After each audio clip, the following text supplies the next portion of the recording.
Tubig baha naman po sa lungsod ng Dagupan, unti-unti na pong humuhupa, water pumping operations sa inumpisahan na po. Para sa detalye, kasama natin Idol Neil Moyano. 104.7 IFM. Report!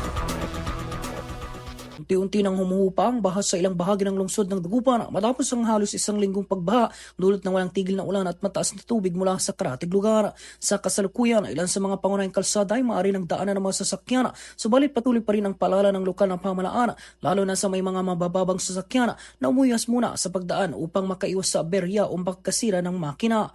Bilang bahagi ng patuloy na flood mitigation efforts, sinimulan na kahapon Hulyo 31 ang operasyon ng movable water pump sa Caranan Creek, Barangay Poblacion West.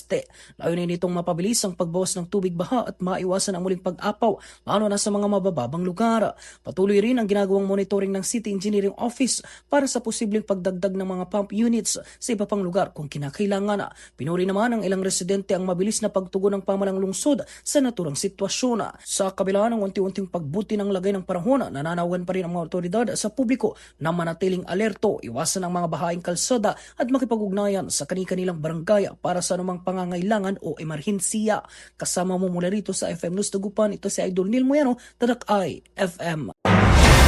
IFM News. IFM News. IFM News.